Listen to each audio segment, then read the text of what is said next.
Olá, seja muito bem-vinda à aula 2 da semana Aprender Sem Sofrimento, uma série de aulas em comemoração aos 10 anos da Academic Geek Reforço Escolar e em comemoração à Semana Nacional do TDAH.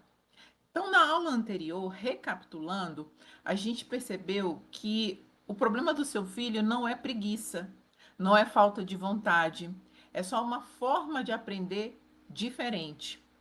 E a gente falou sobre funções executivas, a gente falou sobre memória, a gente falou sobre o papel da atenção nos processos da aprendizagem, a gente falou sobre motivação e a gente falou como o TDAH impacta em tudo isso, todas essas funções cognitivas tão importantes para os processos de aprendizagem.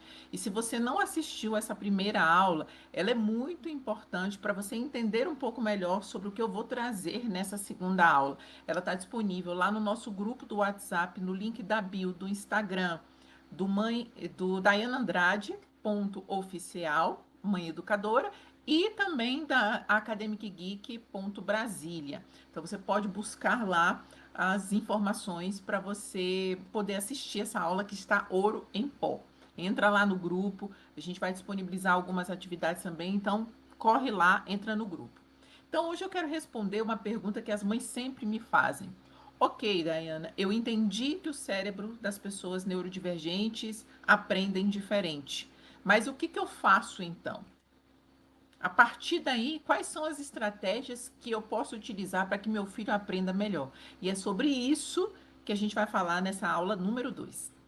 Antes de te responder sobre qual a estratégia correta, eu quero te fazer uma pergunta.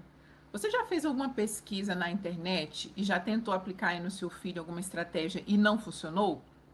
Já pesquisou sobre mapa mental, sobre como é que faz agenda, como é que monta recompensa? Funcionou por um tempo, mas acabou ocorrendo que a criança faz e deixa no meio do caminho, ou você mesmo acaba esquecendo de cobrar. Você já passou por isso? Isso acontece porque boa parte das famílias estão buscando a estratégia perfeita. O problema é que a estratégia perfeita, ela não existe. O que existe é a estratégia adequada que você adaptou para o seu filho. E é por isso que a gente precisa primeiro entender como é que o cérebro funciona, para depois você adaptar as estratégias corretas para seu filho. Eu lembro de um aluno nosso que, quando ele chegou na Academic Geek, a mãe veio conversar comigo primeiro e ela falou que ela já tinha tentado de tudo, inclusive reforço escolar. Só que nada começava a melhorar no início, mas acabava que depois não dava certo. Ela tentou castigo, tentou tirar o celular, aumentou a carga de estudo. E aí ela perguntou para mim, daí eu não sei mais o que fazer, porque eu já tentei de tudo. E eu respondi: primeira coisa que a gente precisa entender é, antes de decidir como que a gente vai trabalhar, é como o cérebro do seu filho aprende. Como essa estrutura funciona melhor para o seu filho. Porque não é o cérebro que tem que se adaptar à estratégia. Ao contrário, é a estratégia que precisa se adaptar ao cérebro do seu filho. Essa é a grande sacada que eu preciso que vocês, ao final dessa aula, saibam, pelo menos, identificar como o cérebro do seu filho aprende e como que a gente vai adequar as estratégias necessárias. Um outro erro é a comparação. E eu sei que a gente não faz por mal. Muitas famílias falam: ah, mas seu irmão consegue, você deveria já estar fazendo isso, as outras pessoas da sua turma conseguem. Isso, na verdade, diminui ainda mais a motivação da criança. Uma criança desmotivada, ela aprende muito menos, porque um cérebro que está sobrecarregado, ele gasta mais tempo tentando melhorar suas emoções do que prestando atenção, do que focando, do que fixando e gerando memória, certo? Então, assim, comparação, ela não é boa. A única forma de comparação que vai ser boa, e essa é a estratégia que você vai utilizar, é a comparação da criança com ela mesma.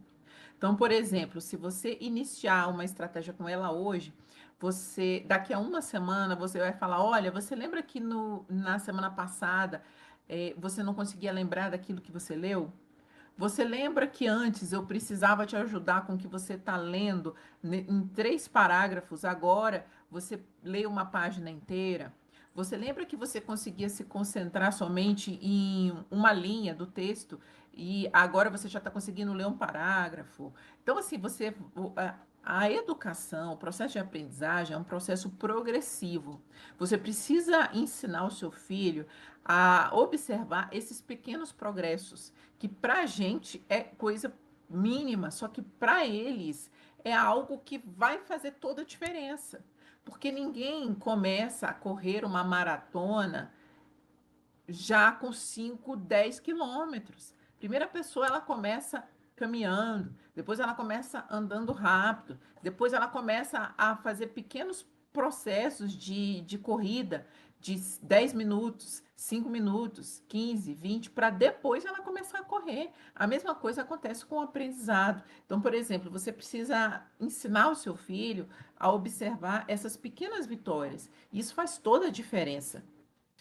Erro número 4: acreditar que todas as pessoas aprendem da mesma forma. Isso não é uma verdade. Eu quero te mostrar algo que é interessante. Existem crianças, eu fiz um slide, inclusive, lá na aula 1, que aprendem melhor vendo, tem crianças que aprendem melhor ouvindo, tem crianças que são do movimento, tem crianças que são da prática, tem crianças que são do relaxamento e depois retorno, tem crianças que são do movimento. Então, assim, cada pessoa aprende de uma forma diferente. É por isso que algumas adoram o mapa mental, por exemplo, e tem outras que não gostam. E não existe um jeito único de aprender, existem formas que são adequadas, eu venho batendo nessa tecla, para seu filho.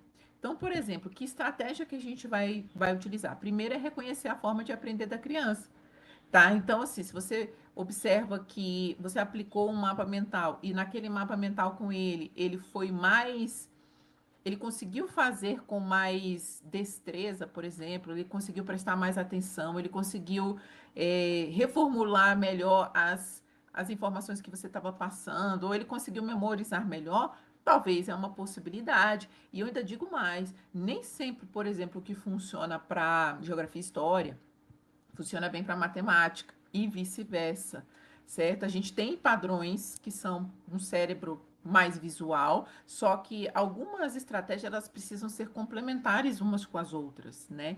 Então, por exemplo, você pode oferecer um fluxograma, você pode oferecer seta, você pode oferecer cores, é, você pode oferecer diversas ferramentas. O importante é organizar a informação. Quanto mais organizada a informação chegar para o seu filho, mais fácil vai ser recuperar essa informação depois e gerar memória de longo prazo, como a gente já viu sobre a importância de gerar memória, principalmente no nosso modelo educacional, que preza muito pelo conteúdo. Erro número 5: deixar a organização dos estudos por conta da criança. É muito importante que você ajude o seu filho a organizar a informação, como a gente falou anteriormente. Então, antes de iniciar qualquer estudo, é importante que você ajude ele a separar qual o material, qual vai ser a atividade que ele vai fazer naquele momento e até onde ele vai. Então, assim, ele precisa saber ponto de partida, o que ele precisa ir fazendo e o que ele vai concluir.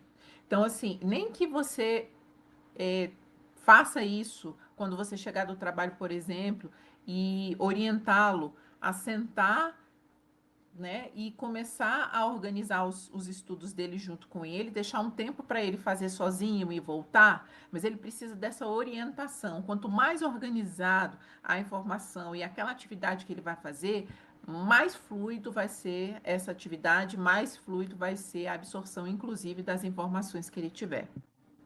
Erro número 6: não permitir que as crianças, principalmente as crianças com TDAH, se movimentem. Então, estratégia, movimento. Criança com TDAH, principalmente o tipo predominante hiperativo físico, são aquelas crianças que se movimentam muito fisicamente, ela precisa de movimento. Ela é aquela criança que ela senta e levanta da cadeira, é aquela criança que ela vai fazer o dever de casa às vezes, você vai fazer algumas perguntas para ela, tipo perguntas e respostas, e ela vai estar em pé. Então, assim, esse movimento ele é muito importante para a criança ela conseguir trabalhar aquela energia da hiperatividade para o corpo e a partir daí, daquele corpo se movimentando, ela conseguir prestar atenção e focar melhor, certo? Erro número 7, achar que todo estudo precisa ser monótono. E isso não é verdade. A gente pode utilizar, por exemplo, como estratégia a gamificação. Na Academic Geek, a gente usa diversas estratégias de gamificação. A gente pode utilizar missões, a gente pode utilizar desafio, esse a gente utiliza muito mesmo. A gente pode utilizar perguntas e respostas. A gente pode utilizar quiz. Então, assim, é utilizar estratégias de motivação externa para fazer com que a criança ela tenha o incentivo. Porque o que a gente viu na aula anterior? Que pessoas com TDAH têm baixa dopamina, que é o neurotransmissor responsável pela motivação. Automaticamente, se aquela criança ela tem baixa motivação para iniciar e para se manter fazendo uma atividade que teoricamente é muito monótona, a gente precisa mostrar para ela que existem outras ferramentas que podem deixar essa atividade um pouco mais dinâmica. E como que a gente faz isso? Desafio é um deles, certo? Então, assim, é muito importante que vocês mostrem para os filhos de vocês que existem outras metodologias, outras estratégias e, principalmente, que desmistifique, retire a crença de que ele não vai conseguir aprender, certo? Porque, na verdade, o que vai acontecer é que ele é uma criança que aprende de uma forma diferente. Pessoas diferentes aprendem de forma diferente. E não é tentativa e erro, é estratégia. Eu vou terminar falando um pouquinho de uma história de um aluno nosso, né? E ele teve muita dificuldade em iniciar os estudos, né? Era a típica criança que ele até conseguia iniciar, mas ele não conseguia concluir as atividades. Quando a gente modificou a estratégia, por exemplo, uma das coisas que a gente fez com ele foi, por exemplo, dividir as atividades em blocos. E aí, algumas coisas, inclusive, ele não conseguia fazer no reforço. Ele levava para casa, ele tirava foto e mandava num grupo do WhatsApp que a gente tinha com a família. Então, essa foi uma das estratégias que a gente utilizou para motivar que ele continuasse estudando quando ele voltasse para casa, por exemplo. E isso você pode fazer também. Por exemplo, você pode pedir para o seu filho, você pode abrir um grupo no WhatsApp com seu filho, e lá nesse grupo do WhatsApp vai ter só vocês dois. Ele vai mandar para você a foto do dever de casa, e aí ele vai, por exemplo, mandar a foto da atividade que ele tiver feito daquele dever de casa que ele fez. Entendeu? Então, é uma forma de você estar acompanhando o desenvolvimento do seu filho para quando você chegar em casa lá no final do dia, caso você trabalhe fora, ele não tenha feito nada porque ele procrastinou a tarde inteira e não conseguiu fazer. A pessoa com TDAH, ela precisa de estímulo, ela precisa ser motivada, ela precisa desse desafio de entregar alguma coisa. Se ela não tem isso, seja feito por você, seja feito por um aplicativo, seja feito pelo um acompanhamento escolar, que é basicamente o que a gente faz, ela dificilmente vai iniciar uma atividade sozinha, ou se fizer, ela provavelmente não vai conseguir concluir. Que esse é o grande desafio. Por isso eu falo para vocês que realmente o que funcionam são estratégias adequadas para perfis de aprendizados diferentes. E é por isso que na aula número 3, a nossa próxima aula, e uma das aulas mais importantes, a gente vai falar sobre perfis de aprendizagem. A gente vai entrar nos perfis de aprendizagem, eu vou destrinchar cada um deles e a gente vai falar um pouco mais sobre o que eu faço a partir da descoberta desses perfis. E antes disso, eu quero pedir uma preparação para a nossa aula número 3. Durante os estudos do seu filho, eu gostaria que você tentasse observar se você tem cometido algum desses erros Anote aí quais são os erros que você acha que você tem produzido aí com seu filho, e eu quero que você coloque ao lado desse erro, quais são as estratégias que você vai adotar a partir de agora, tá bom?